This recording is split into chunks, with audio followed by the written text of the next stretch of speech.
Few names inspire as profoundly as Nelson Mandela's. He stood firm against injustice, enduring nearly 3 decades of imprisonment and emerging even stronger. His legacy transcends borders and race, embodying human dignity and resilience. This is the story of a man who never wavered, even as the world crumbled around him. The story of Nelson Mandela, a true embodiment of an unbreakable spirit. Born on July 18, 1918, in the small village of Mqhekezweni in South Africa's Eastern Cape, Nelson Rolihlahla Mandela hailed from humble beginnings. His name Rolihlahla translates to pulling the branch of a tree, or, more colloquially, troublemaker and Xhosa. Little did the world know how prophetic this name would be for a boy who grew up herding cattle and playing in the fields, destined to challenge one of the most oppressive regimes in modern history. Mandela was born into the royal family of the Xhosa tribe. His father, Godla Henry Mqhekezweni, was a chief known for his strong character and principles, yet the family lived a simple life. From an early age, Mandela learned to respect the land and the traditions of his people. However, he also recognized, even as a child, that the world around him was changing rapidly, and not for the better. At just 9 years old, Mandela's father passed away, leaving him under the guardianship of Chief Yongaba Dindo. This transition took him to Mqhekezweni, where he was exposed to broader ideas and visions. Under his guardian's watchful eye, the seeds of leadership were planted. In Mqhekezweni, Mandela observed tribal meetings where decisions were made democratically, learning the values of dialogue and consensus, principles that would guide him throughout his life.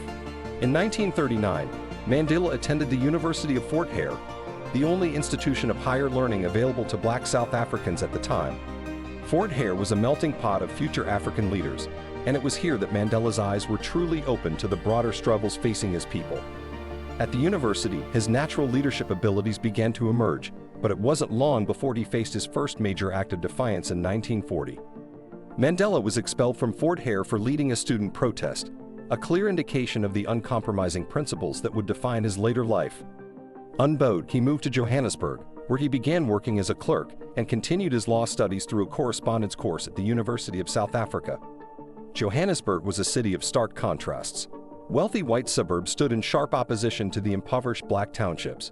It was here that Mandela's political awakening truly began. By the late 1940s, apartheid had become entrenched as the law of the land.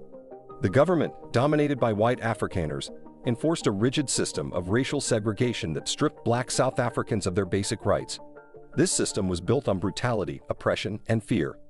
In 1943, Mandela joined the African National Congress, ANC, initially advocating for peaceful resistance. Alongside his comrades, he led the Defiance campaign in the early 1950s, a mass movement of civil disobedience aimed at challenging unjust apartheid laws. Protests swept the nation, and Mandela's voice emerged as one of the loudest in the struggle for freedom.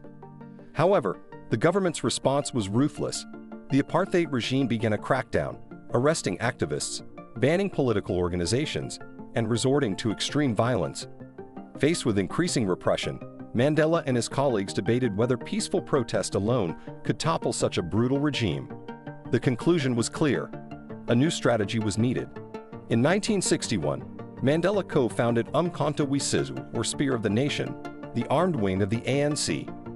Their goal was to sabotage government installations and military targets, aiming not to harm civilians, but to send a clear message that apartheid could no longer stand. Yet, the government remained relentless in its pursuit of Mandela.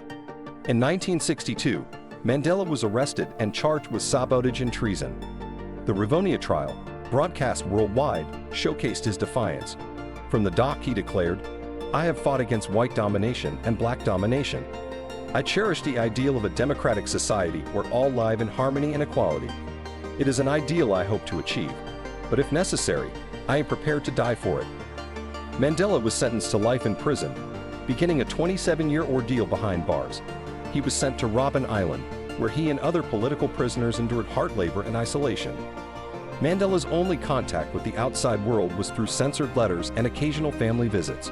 Despite the physical and emotional toll, he remained resolute. Even in prison, Mandela remained a leader, organizing secret classes, mentoring younger prisoners, and holding on to his belief that freedom would come. While he languished behind bars, the struggle continued both inside and outside South Africa.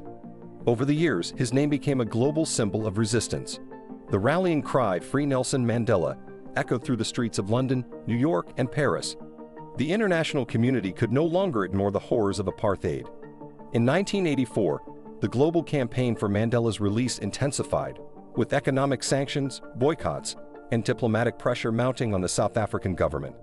Finally, in 1990, the unthinkable happened. President F.W. de Klerk announced Mandela's release after 27 long years. On February 11, 1990, Nelson Mandela walked out of prison a free man. The world watched in awe as the man who had been imprisoned for nearly 3 decades emerged not with anger or hatred, but with grace and dignity. His first words echoed across the globe. "The nation, I stand here before you not as a prophet, but as a humble servant of you, the people." Mandela's release marked the beginning of a new chapter in South Africa's history. The nation stood on the brink of civil war, but Mandela, ever the leader, chose the path of reconciliation. He engaged in intense negotiations with the apartheid government. In 1994, after South Africa's first democratic elections, Nelson Mandela became the nation's first black president. His election was a victory not just for South Africa, but for humanity. Under his leadership, the country embarked on the difficult process of healing its wounds. Mandela's presidency was defined by his relentless pursuit of national reconciliation. He established the Truth and Reconciliation Commission to address the atrocities of apartheid, believing that forgiveness, not vengeance, was key to moving forward. Despite immense challenges, Mandela's leadership helped lay the foundation for a new South Africa, a rainbow nation where all people, regardless of race, could live together in peace. Nelson Mandela's life stands as a testament to the power of resilience, the importance of forgiveness, and the belief that no matter how long the road, justice will prevail. His legacy is not just one of political change, but also of moral leadership. He demonstrated to the world that strength is measured not by force or power, but by the capacity to forgive, love, and persevere. Mandela's story reminds us that even in the darkest of times, there is always hope. His spirit lives on in the millions he inspired, those who continue to fight for equality, justice, and human dignity. If you were inspired by this story, subscribe to Stories of Strength for more tales of courage, perseverance, and leadership. Together, let's continue to share the stories that change the world.